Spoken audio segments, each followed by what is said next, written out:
चलिए भाई, let us begin. Bismillahirrahmanirrahim. We're gonna start off with the idea of DC motor today. ठीक है, last class तक हमने जो इसका प्रिंसिपल था उसके ऊपर बात कर ली थी कि जब भी आप किसी करंट कैरिंग कंडक्टर को मैग्नेटिक फील्ड के अंदर प्लेस करते हैं तो उस कंडक्टर के अराउंड बनने वाली मैग्नेटिक फील्ड आपके परमानेंट मैग्नेट की मैग्नेटिक फील्ड से करती है इंटरैक्ट। ये इंटरैक्शन प्रोड्यूस करती है फोर्स, जिसकी वजह से आपका कंडक्टर मूव करना चाहता है। जब हमें इस बात का अंदाजा हुआ कि हम एक वायर की मोशन क्रिएट कर सकते हैं bye using a magnet and a conductor which is carrying current, तो हमने इसको डिजाइन के अंदर कन्वर्ट किया, जिसको आजकल आप मोटर का नाम देते हैं। मोटर का जो पर्पस है वो है इलेक्ट्रिकल एनर्जी को मैकेनिकल एनर्जी में कन्वर्ट करना।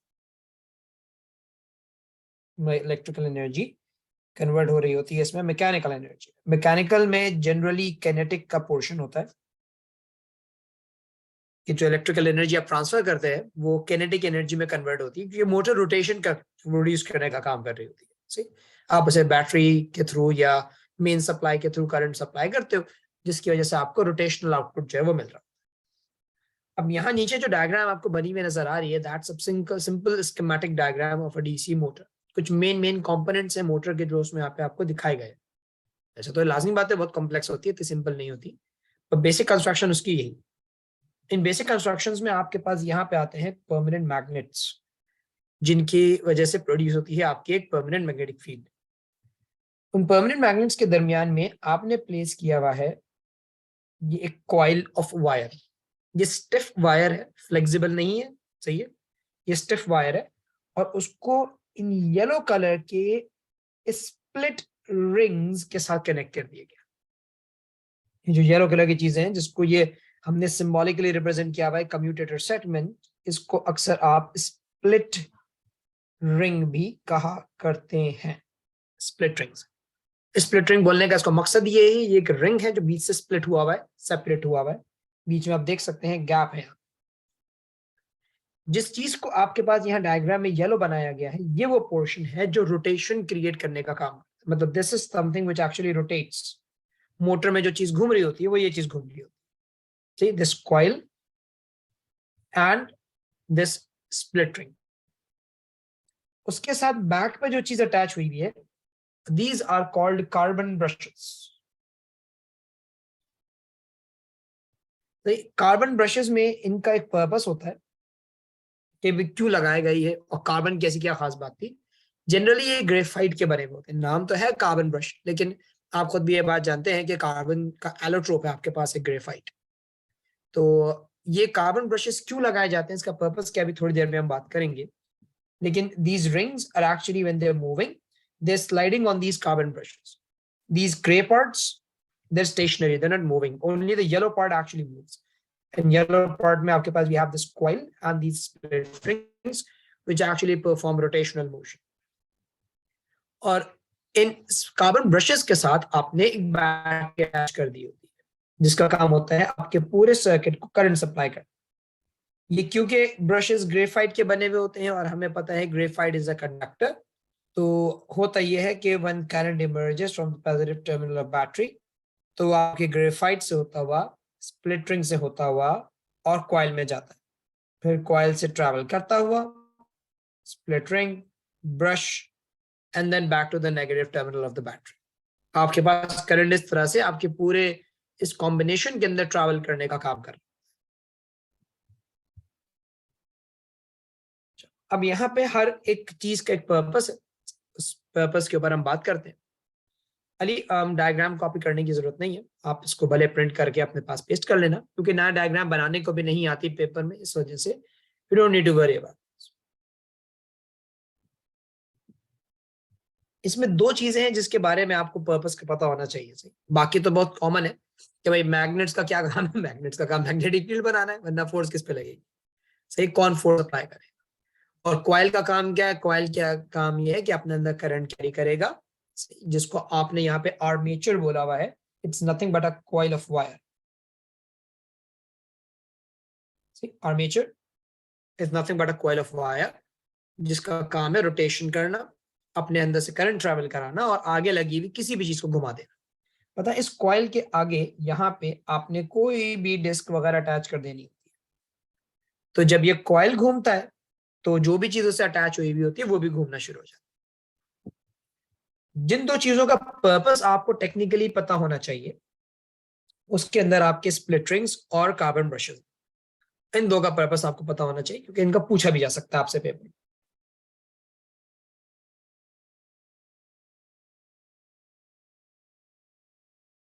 अगर हम स्प्लिट रिंग्स की बात करें, तो स्प्लिट रिंग का जो पर्पस है, मैं यहाँ लिख रहा हूँ, अभी थोड़ी देर बाद आपको उसको समझ में आएगा इसका पर्पस, कि मैंने जो लिखा है इसका मतलब क्या है। स्प्लिट रिंग का पर्पस ये होता है कि भाई it they flip the direction of current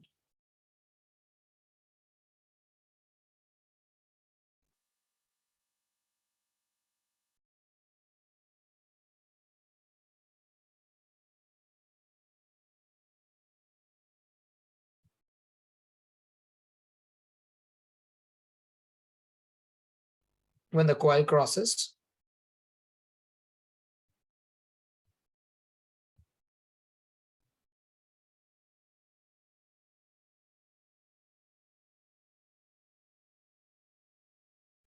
the vertical position। Split rings का जो पर्पस है वो ये है कि भाई they flip the direction of current in the coil when the coil crosses the vertical position. इस बात का मतलब क्या है अभी आप थोड़ी देर में समझेंगे। मैं पीडीएफ शेयर कर दूंगा, तो जिन लोगों को साथ साथ लिखने में प्रॉब्लम हो रही है वो परेशान ना हो। एंड में जब पीडीएफ शेयर होगा तो आप उसके अंदर से इसको कॉपी कर लीजिए। स्प्लिट रिंग के बाद अगली चीज हमारे पास है कार्बन ब्रशेस। कार्बन ब्रशेस जो है they are made out of graphite.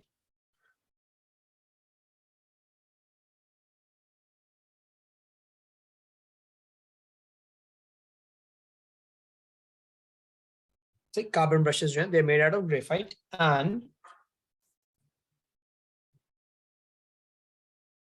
they provide a sliding contact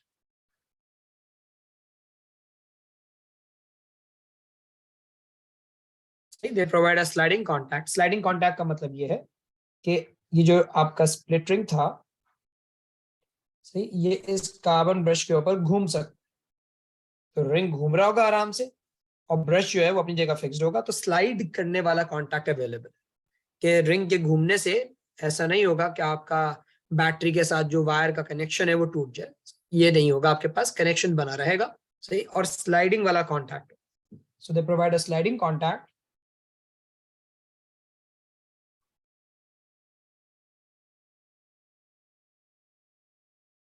between rings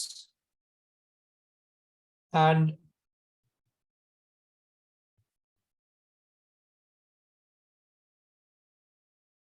external circuit। between the rings and the external circuit। ये आपके पास यहाँ पे इसका पर्पस होता है। क्योंकि जब ये पूरा सिस्टम घूमेगा ना बेटा, when this entire yellow stuff is gonna rotate, these rings are gonna rotate as well ना, तो आपके लिए जरूरी है कि आप इस रिंग को इस वायर के साथ डायरेक्टली ना जोड़। अगर आप इस रिंग को इस वायर के साथ डायरेक्टली अटैच कर दोगे तो प्रॉब्लम ये होगी कि जैसे ही रिंग घूमना शुरू करेगा, आपका ये कॉन्टैक्ट जो है वो वायर के साथ जो बना हुआ है वो टूट जाएगा, और उसके नतीजे में आपकी मशीन हो जाएगी खराब। मतलब बार बार कॉन्टैक्ट ब्रेक हो रहा होगा, तो बैटरी से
एक मिनट रुकिएगा बेटा, जरा स्क्रीन में दोबारा शेयर कर दूं।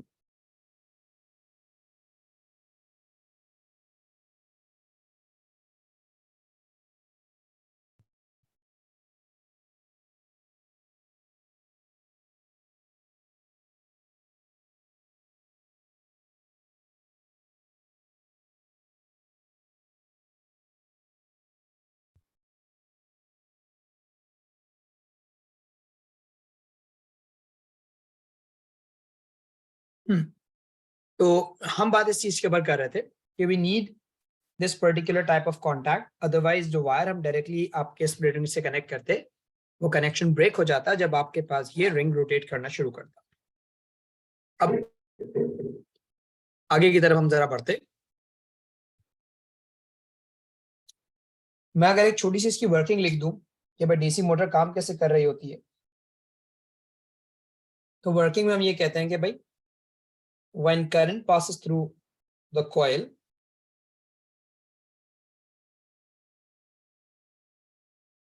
when current passes through the coil of wire,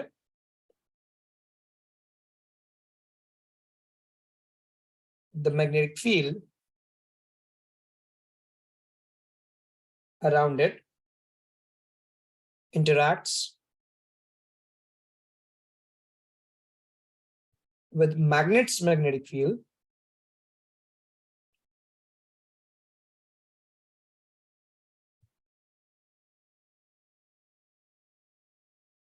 and produces a force.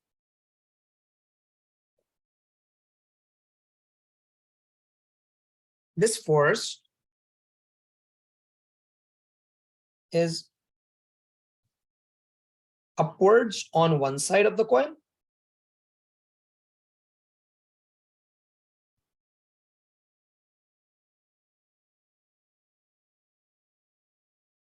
and downwards on the other. Thus, a turning effect is produced. जिसे हम मोमेंट भी बोलते हैं. Thus, a turning effect is produced on the coil and it rotates about the pivot.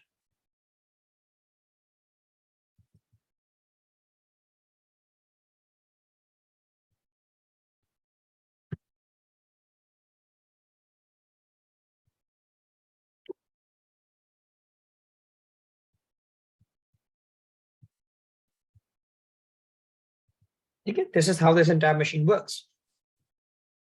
If you look carefully, when current travels on one side and it comes out of the other, the direction of current on one side and on the other produces forces on the wire. एक side पे force upwards है, एक side पे force downwards है. तो अब ये opposite direction की जो फोर्सेस होती हैं, एक साइड से कॉइल को उठाती हैं और एक साइड से कॉइल को नीचे लेके जाती हैं. हेंस यहाँ पे आपके पास एक टर्निंग इफेक्ट प्रोड्यूस हो जाता है और आपका कॉइल मैग्नेट्स के दरमियान में मूव करना शुरू कर देता है.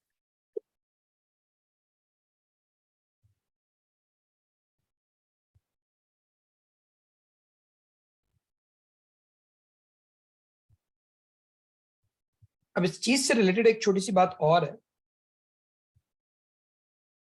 जो हम चाहेंगे कि आपसे डिस्कस करें कि फ्लेमिंग का लेफ्ट हैंड रूल इसमें कैसे अप्लाई होता है.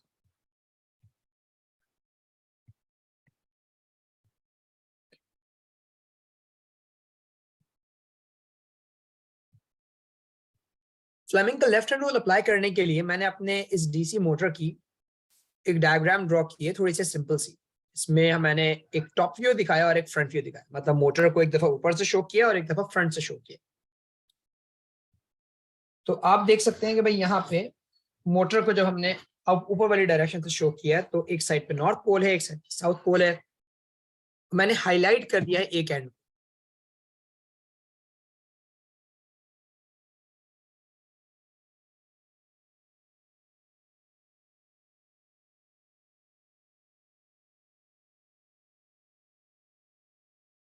से हमारा एक एंड जो है वो हाईलाइटेड है इस बात को समझाने के लिए कि भाई आपको पता चल सके रोटेशन हो कैसे रही. और याद रखिएगा आपका कॉइल और स्प्लिट रिंग ये दो चीजें हैं जो रोटेट करेंगी, बाकी मैग्नेट और बाहर का सर्किट जो है ये रोटेशन करने का काम नहीं किया करता। हमने एक एंड को नाम दे दिया है ए बी और दूसरे एंड को नाम हमने दे दिया है सी डी, और यहाँ पे हमारे पास इस तरह से बैटरी के साथ इसका पूरा कनेक्शन बना। अब अगर मुझे करंट शो करना होता अपने कॉइल के अंदर, तो मैं इस तरह से शो कर सकता हूं कि भाई करंट जो है वो हमारे बैटरी के पॉजिटिव टर्मिनल से इमर्ज होगा,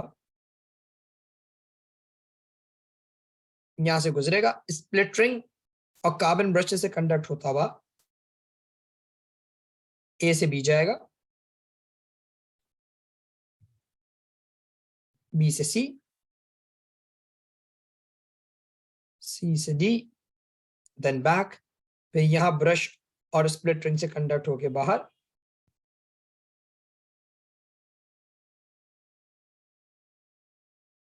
और बैटरी के नेगेटिव टर्मिनल में अंदर आ गया।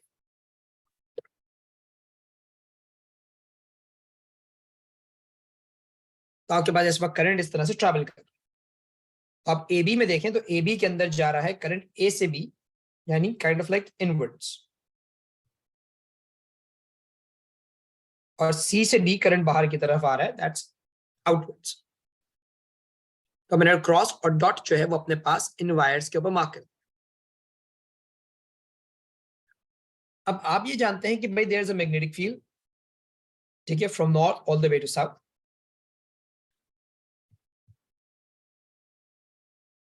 There is a magnetic field from north to south. आप इसे डॉटेड रख सकते हैं, लाइक आई सेड कि भाई ये सिर्फ समझाने के लिए है।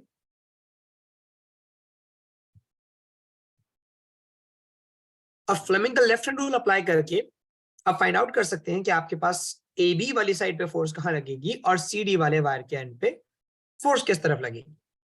तो फ्लेमिंग का लेफ्ट हैंड रूल अगर आप अप्लाई करते हैं तो आपने अपनी फर्स्ट फिंगर को मैग्नेटिक फील्ड में रखना है, नॉर्थ से साउथ यानी राइट की तरफ पॉइंट करना है। आपका सेकंड फिंगर, अब ए बी की अगर हम बात करें तो मैं अपने क्योंकि आईपैड पे कर रहा हूं तो मेरे पास जो करंट है it's going into the page, तो मेरी second finger will be pointing inwards into the page, paper की तरफ पॉइंट करूं।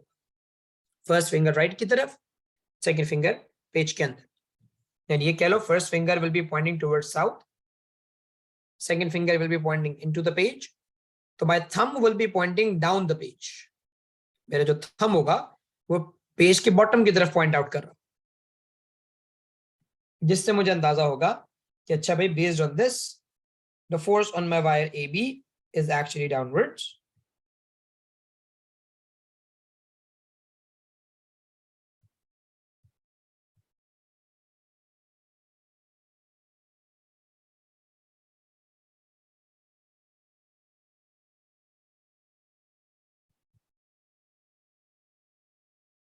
ये हमारे पास फोर्स आ रही है डाउनवर्ड डायरेक्शन में, और इस पे फोर्स आ रही होगी upward direction.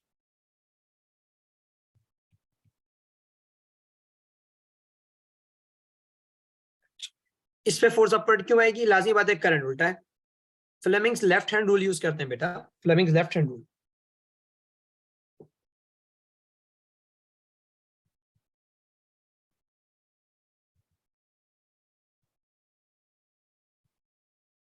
Direction of force on the wires is determined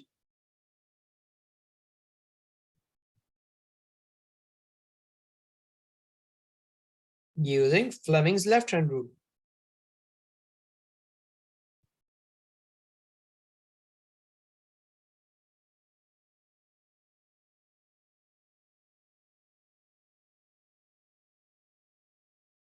अब जब आपके पास ए बी पे लगी होगी फोर्स नीचे की तरफ और सी डी पे लगी होगी फोर्स ऊपर की तरफ, तो आपका कॉइल करेगा रोटेट।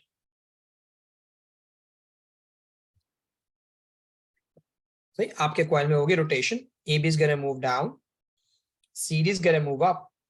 तो after 180 degrees of rotation C D आ चुका होगा ए बी की साइड पे और ए बी आ चुका होगा सी डी की साइड पे, मतलब सिचुएशन कुछ ऐसी होगी।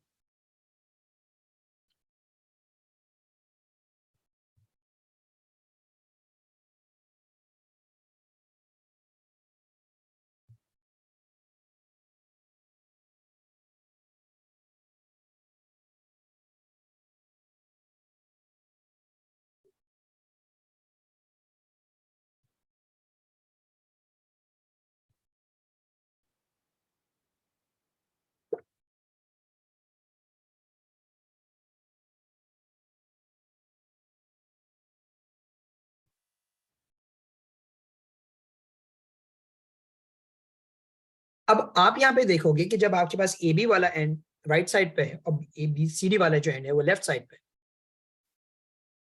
स्प्लिटरिंग का पर्पस आपको यहां समझ में आएगा। स्प्लिटरिंग ने इस बात को इंश्योर किया कि जब आपका ये कॉइल घूम रहा था, सही रोटेशन जब हो रही थी, तो आपके इस एंड का जो कांटेक्ट है आपकी बैटरी के साथ वो फ्लिप हो जाए। अभी आप देखें तो आपके पास ये जो ए बी है ये बैटरी के पॉजिटिव टर्मिनल से कनेक्ट हुआ। रोटेशन होने पे, रोटेशन होने पे आपके पास ये होगा कि जो आपके पास ये वाला एंड है जब भी बैटरी के पॉजिटिव टर्मिनल से कनेक्ट हुआ होगा, ये अब इधर आ जाए, पूरा रिंग घूम के इधर आएगा। ये रिंग अभी इस ब्रश से अटैच्ड है, अब ये रिंग इस वाले ब्रश से अटैच्ड हो जाए और ए बी का कनेक्शन आपके बैटरी के नेगेटिव टर्मिनल से हो जाए। सी डी का कनेक्शन जो है, इस वाले रिंग का कनेक्शन अब आपके पास यहां से आ जाए, क्योंकि ये पूरी चीज रोटेट कर रही है, इस पे स्लाइड करके घूम रही है। तो जब कॉइल वर्टिकल पोजीशन से गुजरेगा, यानी वर्टिकल पोजीशन से मुराद ये वाली हालत, जब कॉइल इस पोजीशन से गुजरेगा तो वो अपने कनेक्शंस को फ्लिप कर देगा। See, AB which was connected to positive and CD which was connected to negative, the connections are now flipped, as you can see over here in this diagram. AB is now connected to the negative terminal of battery and CD is now connected to the positive terminal of your battery.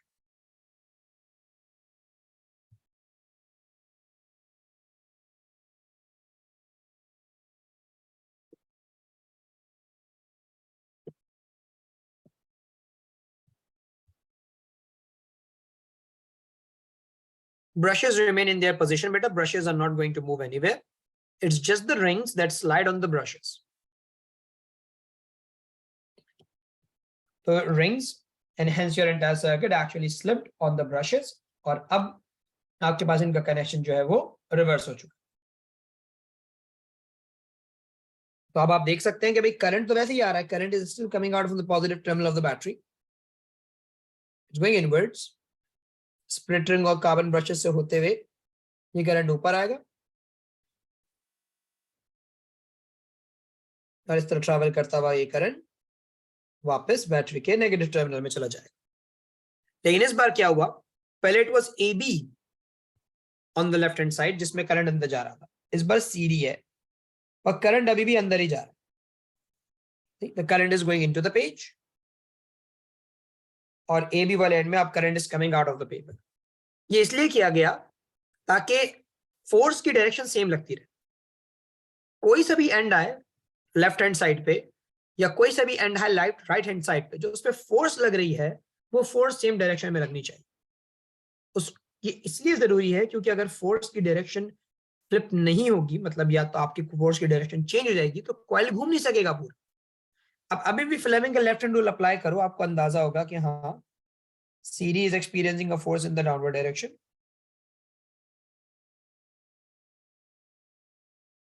and AB is experiencing a force in the upward direction.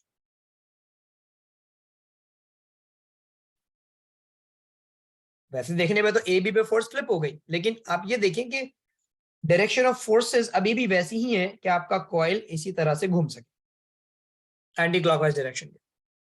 Split ring ने इस चीज में help किया, it flip the direction of current in your coil, सही, when it cross the vertical position. और इससे हमें ये हेल्प हुई कि हमारे पास जो फोर्स थी वो एक ही डायरेक्शन में लगती रही और हमारा कॉइल एक ही डायरेक्शन में घूमता रहा।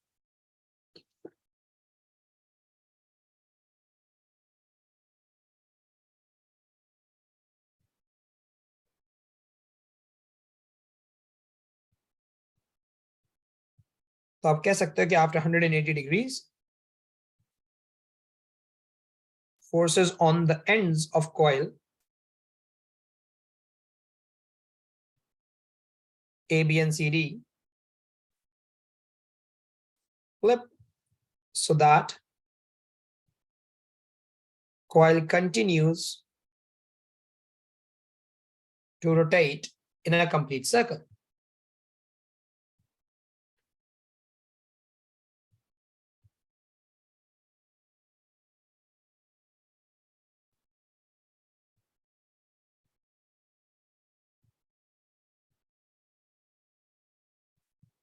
without split rings,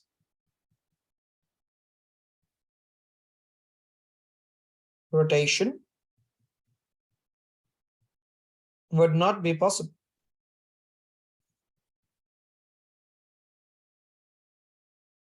तो ये स्प्लिट रिंग का बड़ा अहम पर्पस है बेटा, क्योंकि एक साइड पे करंट अंदर की तरफ जा रहा है और एक साइड पे करंट बाहर की तरफ आ रहा है। तो फ्लेमिंग का लेफ्ट हैंड रूल लगाओगे, एक पे फोर्स नीचे आएगी तो अगले पे ऊपर।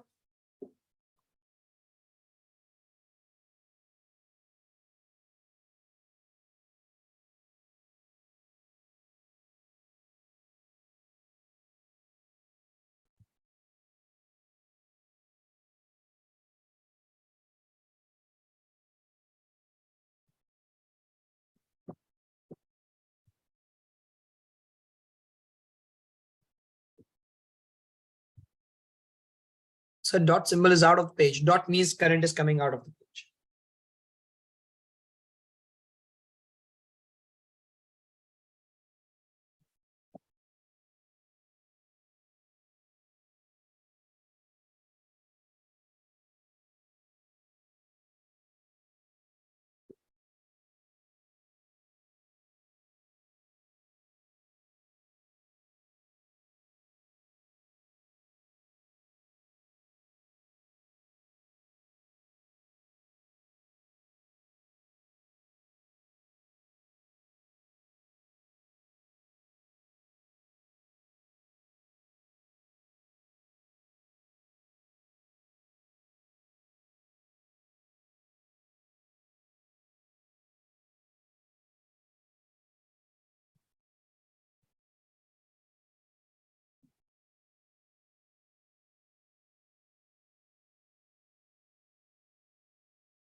ठीक है भाई, चलो यहां तक I hope things are clear. अब हम बात करते हैं आगे की तरफ। Now I'm going to talk about how am I going to increase the amount of force produced by this DC motor। ठीक है, तो हम कह सकते हैं भाई to increase the force produced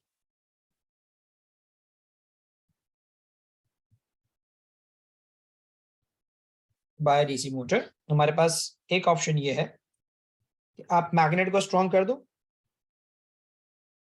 increase use a stronger magnet, ये कह सकते हैं हम इसको इस तरह से।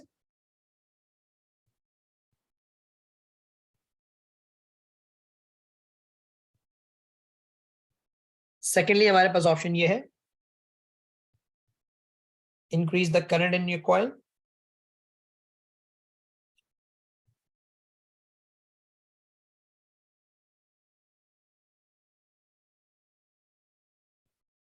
तीसरा ये है increase the number of turns of coil।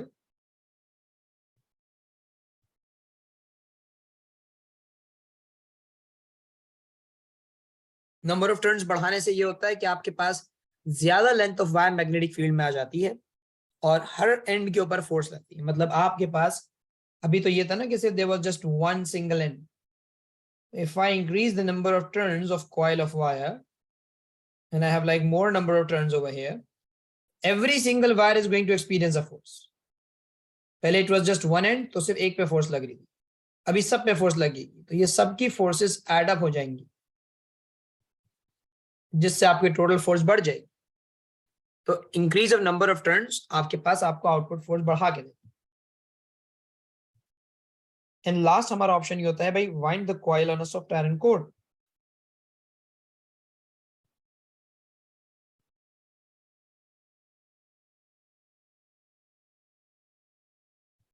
Soft iron core का मतलब ये है कि आप हवा के अंदर कॉइलिंग ना कीजिए, आप कॉइल को किसी आयरन के सिलेंडर पर रैप कर दें।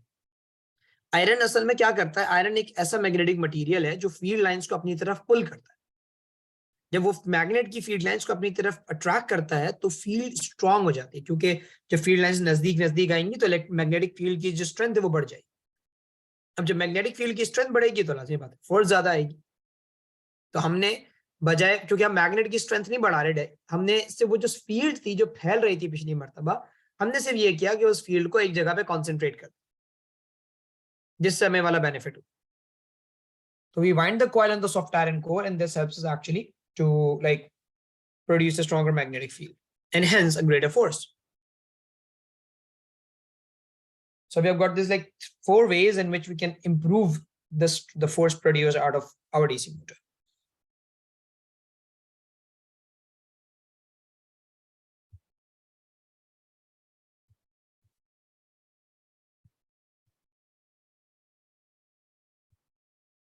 मैं इसके कुछ क्वेश्चंस दिखाता हूं आपको जो एग्जाम में आपसे अक्सर से पूछता है.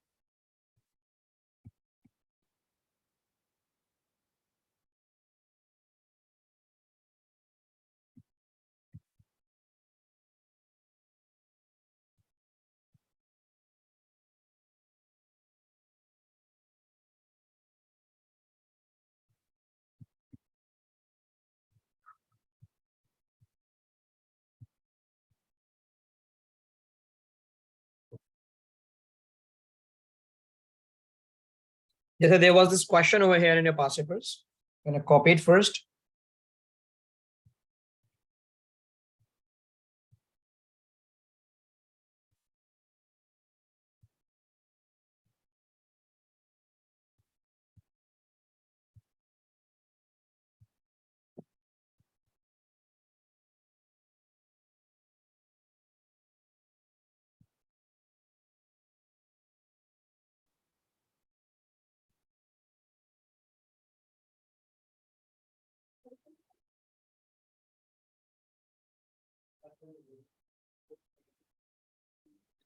अब ये कहता है a wire carrying a current in a magnetic field experiences a force due to the current. On figure 8.1 insert the word current, field and force. तो आपको पता है भाई this is force, this is magnetic field, and this is current. जी बेटा ली. फिर कहता है figure 8.2 shows a current carrying coil ABCD in a magnetic field. Each side of the coil is 4 centimeters in length. ठीक है भाई. The force on AB is 20 newtons and the force on CD is 20 newtons. Her side coil का 4 centimetre का है. Even BC भी आपके पास 4 centimetre की length का हो.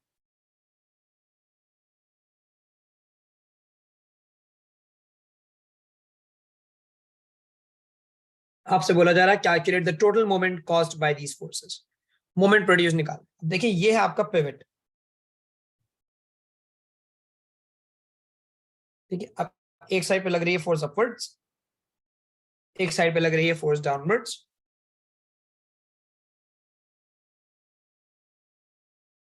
और आपके पास यहाँ पे बीच में कॉइल एक पिवट है. तो इससे क्या होगा भाई 2 centimetre on each side.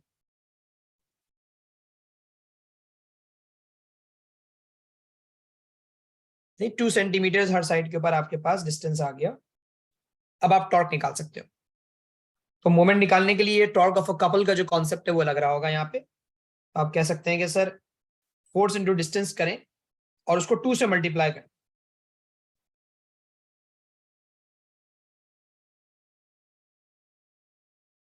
20 Newton की force, perpendicular distance 2 centimetre, 2 centimetre से 0.02. तो यहाँ पे आपके पास टॉर्क आ जाए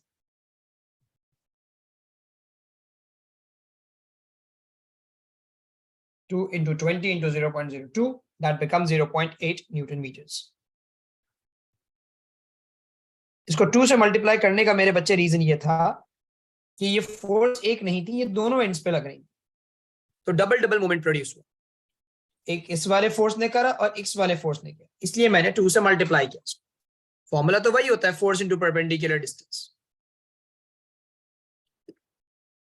मेरे बच्चे डायग्राम से उतनी बनाई गई है जितने का क्वेश्चन उन्होंने प्रोड्यूस करना था.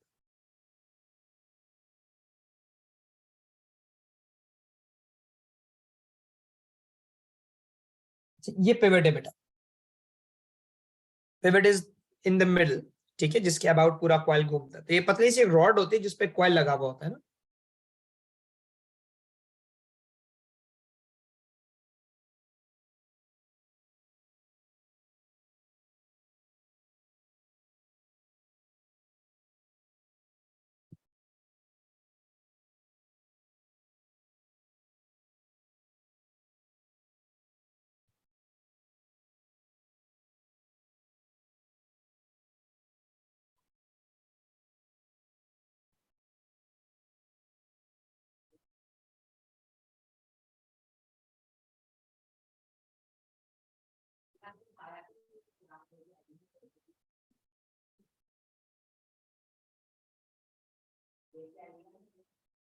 सर हमें 4 सेंटीमीटर क्यों नहीं लिया? हमें 4 सेंटीमीटर इसलिए नहीं लिया बेटा क्योंकि डिस्टेंस पिवट से लिया जाता है परपेंडिकुलर वाला ना, पिवट तो बीच में था। 4 सेंटीमीटर तो पूरे कॉइल की वायर की लेंथ थी ना।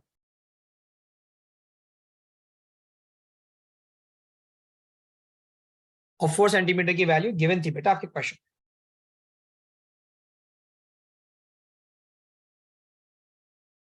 पिवट जो है वो उसके बिल्कुल दरमियान में उस कॉइल के, इसलिए 2 centimetre from each side.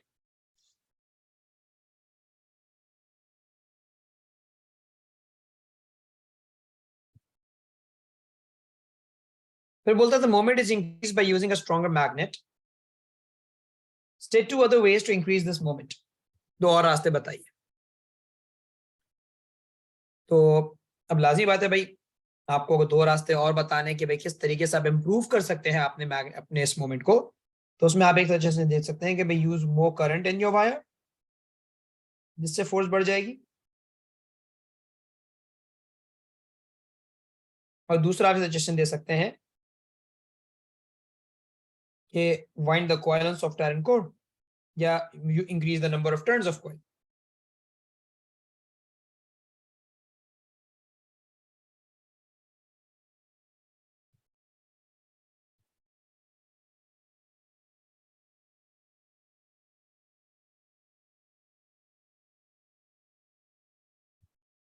Ali बेटा इंग्लिश पढ़ के पता चलेगा। जुमला पढ़ो ना इंग्लिश में, तुम क्यों परेशान हो रहे हो उस चीज में?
इस क्वेश्चन में कहते हैं figure 6.1 shows a coil of wire connected by flexible leads to a switch and a battery. Coil is placed between the poles of a permanent magnet and is free to turn about the axis. When the switch is closed, forces due to the current act on the sides of the coil and starts to turn. On figure 6.1, draw arrows to show the direction of the forces. Forces की direction show करनी है कि किस पे force ऊपर लग रही होगी, किस पे नीचे। अब देखें उन्होंने बैटरी का पॉजिटिव टर्मिनल आपको मार्क करके दिया है, तो आपको इनडायरेक्टली ये पता है कि करंट आपके पास बैटरी के पॉजिटिव टर्मिनल से ऐसे आ रहा होगा, यहाँ पे आते आते ये कॉइल में ऐसे एंटर होगा और इस वाले एंड से करंट जा रहा होगा ऊपर की तरफ, और दूसरी वाली साइड से करंट आ रहा होगा बाहर की तरफ। ठीक है, and then back to your negative terminal. ठीक है, अब बेस्ड ऑन दिस जब आप फोर्स लगाने के ऊपर बात करोगे तो लाजमी बात है फ्लेमिंग का लेफ्ट हैंड रूल आपको लगाना पड़ेगा। मैं आपको मशवरा दूंगा कि आप इसको थोड़ा सा ऐसा बना लें 2D के अंदर, ताकि आपके लिए आसान हो सके कि भाई आपने बाद दो आपने वायर्स बना दिए थे साइड पे, रफी ड्रॉ कर लीजिएगा।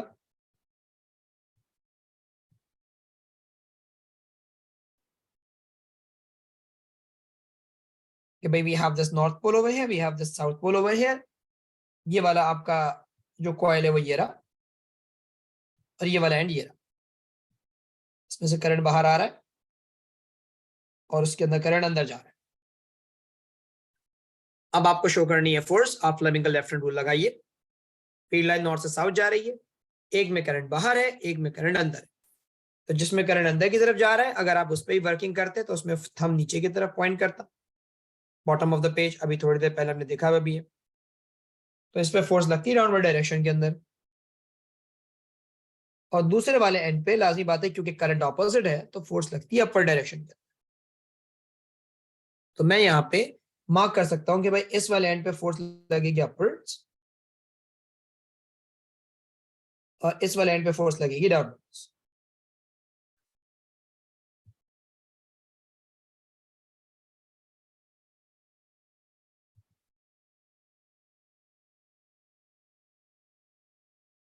एक एंड पे फोर्स ऊपर की तरफ लग रही है, एक एंड पे फोर्स नीचे की तरफ लग रही है। तो आपने इस तरह से उसको मार्क कर दिया। कहते हैं the coil stops when it is vertical. Explain why turning effect of the forces is zero at this position. थोड़ा सा मोमेंट से रिलेटेड बात है। कह रहे हैं ये कॉइल जब वर्टिकल है तो ये रुक गया।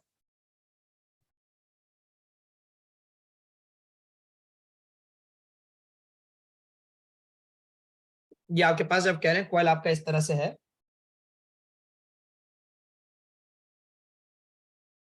तो एक कॉइल रुक जाता है। अब देखो होगा क्या, इसकी वजह ये होगी बेटा कि आपके पास जो फोर्सेस लग रही है ना, जैसे एक एंड पे ऊपर लग रही है, एक एंड पे नीचे लग रही है। अब ये फोर्सेस बिल्कुल ऐसे लग रही है जैसे कि पिवट से पास हो रही है। पिवट क्या है ना, बीच में से जा रहा होगा आपका कॉइल के मिडिल से। तो अब इसका परपेंडिकुलर डिस्टेंस ही नहीं रहा। तो भाई टर्निंग इफेक्ट जीरो इसलिए हुआ क्योंकि हम कहेंगे the forces are passing through the pivot, forces are passing through pivot,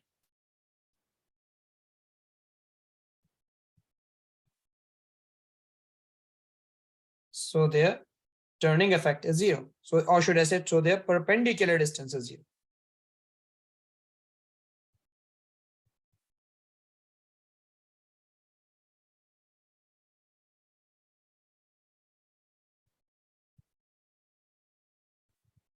ठीक है, आप देख सकते हो ना परपेंडिकुलर, आपको पता है टॉर्क का जो फॉर्मूला है मोमेंट का वो है F इंटू डी।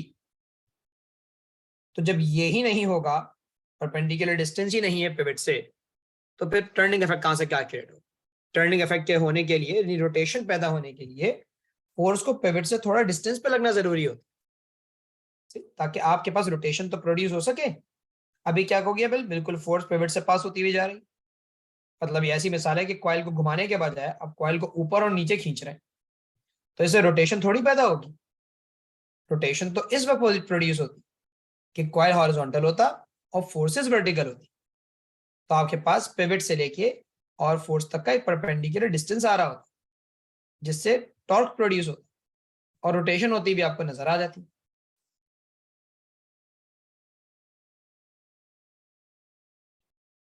आखिरी पार्ट में बोलते हैं in order for the coil to rotate continuously, in order for the coil to rotate continuously, a split ring commutator is connected between the battery and the coil.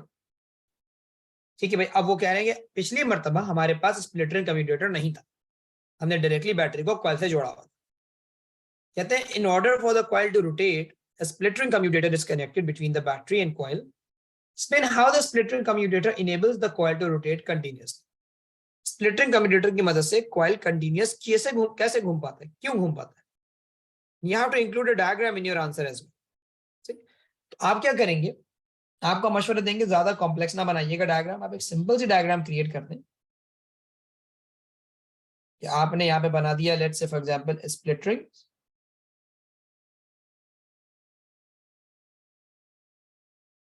ये बना दिया आपने carbon brushes, इतना बस सही। और आप चाहें तो इस तरह से बना सकते हैं कि भाई आपका वायर जो है ये अंदर की तरफ जा रहा है, there's a coil of wire going inwards। इससे ज्यादा बनाने की जरूरत भी नहीं। अब आप इसको समझा सकते हैं कैसे हेल्प करेंगे। लेबल कर दीजिएगा कि भाई ये स्प्लिट रिंग कम्यूटेटर है आपका,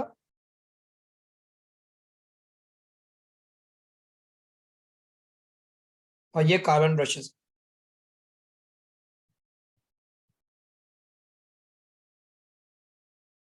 तो आप यहाँ पे कह सकते हैं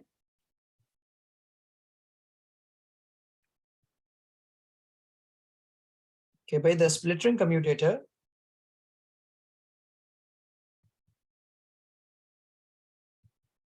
flips the direction of current in coil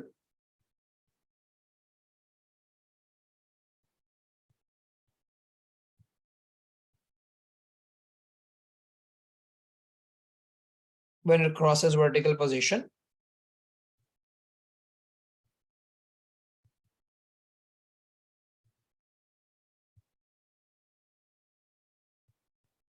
the rings slip on the carbon brush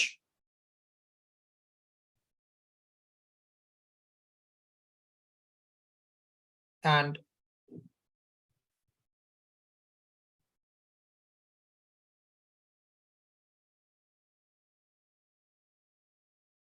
the rotation continues। कि कार्बन ब्रश का जो पर्पस था वो भी फुलफिल हो गया कि आपके स्प्लिट रिंग्स उसके ऊपर स्लाइड कर रहे हैं, और जो आपके पास स्प्लिट रिंग कम्यूटेटर्स का पर्पस था कि उन्होंने कॉइल के अंदर ट्रैवल करने वाले करंट की डायरेक्शन को भी फ्लिप कर दिया। जिससे आपने अभी थोड़ी देर पहले सीखा है कि भाई जब करंट की डायरेक्शन कॉइल में फ्लिप होगी तो उस पर लगने वाली फोर्स भी फ्लिप हो जाएगी और कॉइल जो है वो अपनी रोटेशन कंप्लीट कर सके। क्योंकि अभी ए बी पे अगर फोर्स नीचे आ रही थी तो 180 डिग्री के बाद ए बी पे फोर्स ऊपर आएगी ताकि ए बी अपना पूरा 360 डिग्री पूरा कंप्लीट कर सके, एल्स ए बी वाला एंड अपना 360 डिग्री कंप्लीट नहीं कर पाए।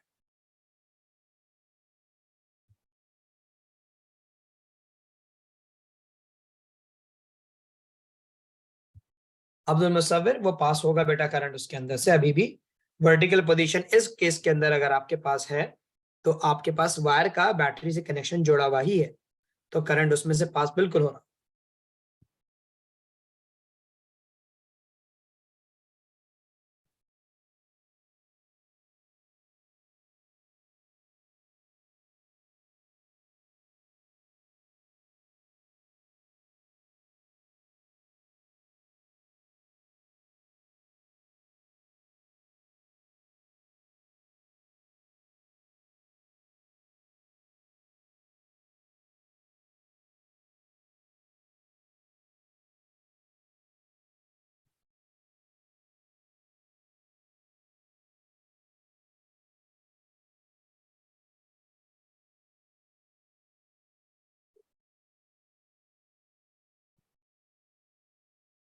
ठीक है भाई, so we gonna keep it till here, और इंशाल्लाह अपनी नेक्स्ट क्लास के अंदर हम इसको मजीद आगे की तरफ लेके चलेंगे।